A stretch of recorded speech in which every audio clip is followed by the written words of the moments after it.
को। रायगढ़ को sport hub में तब्दील करने के लिए जिला प्रशासन ने लगभग 3 करोड़ 50 लाख का प्रपोजल बनाकर सरकार को भेजा है। अगर इसकी स्वीकृति मिल जाती है तो निश्चित तौर पर रायगढ़ के लिए यह एक बहुत बड़ी उपलब्धि होगी, जिससे कि खिलाड़ियों को काफी फायदा मिलेगा।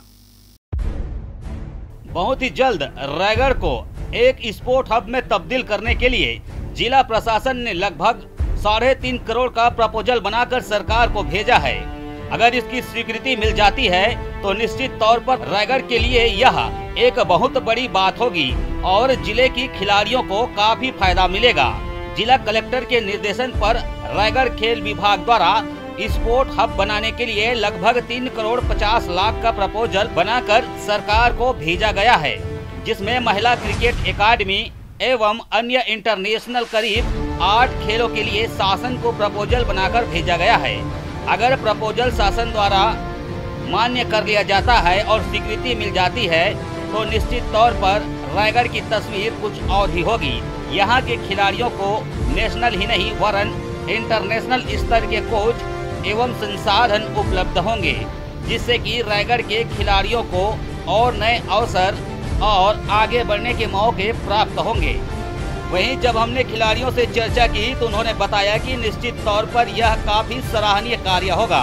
अगर रायगढ़ स्पोर्ट हब के रूप में तब्दील होता है तो रायगढ़ के खिलाड़ियों को अच्छे कोच और सही रास्ता मिलेगा, तो निश्चित तौर पर रायगढ़ के खिलाड़ियों का भविष्य सुनहरा होगा और रायगढ़ में ही रहकर इंटरनेशनल स्तर की सुविधा मिल जाएगी। जिला प्रशासन के इस प्रयास के लिए जितनी सराहना की जाए उतनी कम है।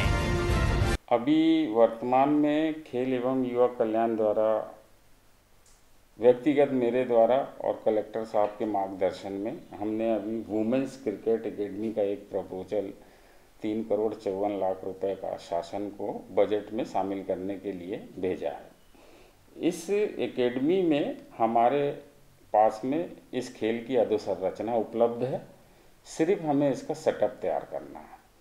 इसके लिए हमने जो एकेडमी में 30 बालिकाओं का प्रावधान रखा जो आवासीय होगा, जिसमें उनको सारी सुविधाएं उपलब्ध होंगी, भोजन से लेके, शिक्षा से लेके, स्वास्थ्य से लेके और उनका इंश्योरेंस से लेके सारी चीज़ें उसमें इंक्लूड होंगी। यूँ मीन उनको आधुनिक युग के खेल सामग्री उपकरण उपलब्ध कराए जाएंगे और इनकी कोचिंग के लिए हमने उच्च स्तरीय कोच की व्यवस्था हेतु उनके वेतन का प्रावधान किया है, जिससे कि हमें अंतर्राष्ट्रीय स्तर के कोच उपलब्ध हो सके। और आने वाले समय के लिए हमने इस ज़िले को स्पोर्ट्स हब बनाने के लिए हमने कबड्डी खो खो का एक गैर आवासीय का प्रपोजल तैयार किया है, जो महापल्ली में नवीन स्टेडियम तैयार हो रहा है, उस पर हम इसमें अमल करेंगे। दूसरा हमारा सॉफ्टबॉल का गैर आवासीय एकेडमी है, वॉलीबॉल का है, बैडमिंटन है, लॉन टेनिस है और एक बहुत ही नवीन और यूनिक हम एक प्रोजेक्ट बना रहे हैं, जिसमें अभी जिला प्रशासन से उस पर चर्चा की जाएगी, जिसमें कयाक कैनोई नौकायान, ये नौकायान प्रतियोगिता है अधिकतर केरल साइड में होती है, किंतु आधुनिक युग की जो नौकायान होती है उसके लिए हम एक एकेडमी का प्रपोजल अपनी मरीन ड्राइव में किस प्रकार से होगा इसकी तैयारी कर रहे हैं। इसका संपूर्ण प्रस्ताव वगैरह तैयार हो चुके हैं सभी खेलों के।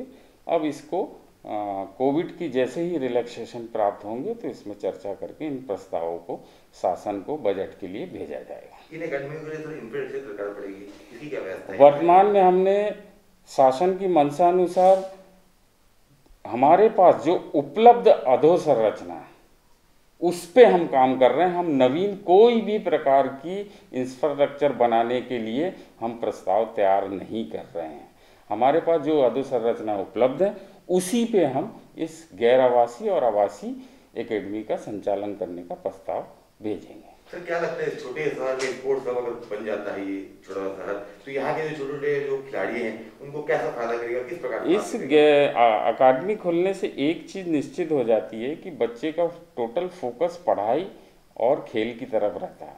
हाँ, अगर स्पोर्ट्स हब बन जाएगा तो खिलाड़ियों को, रायगढ़ के खिलाड़ियों को बहुत लाभ मिलेगा।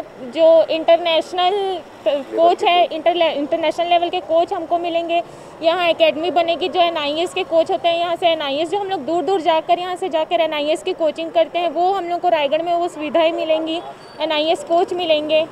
तो निश्चित तौर पर खिलाड़ी आगे जाएंगे। हाँ, इसमें निश्चित तौर में खिलाड़ियाँ आगे बढ़ेंगे और इंटरनेशनल जो भी खिलाड़ी बाहर नहीं निकल पाते थे, यहाँ के बहुत से खिलाड़ी हैं जो आगे नहीं जा पाते, वो खिलाड़ी आगे बढ़ेंगे इस चीज़ में। रायगढ़ से सुरजीत कौर की रिपोर्ट, ACN 24।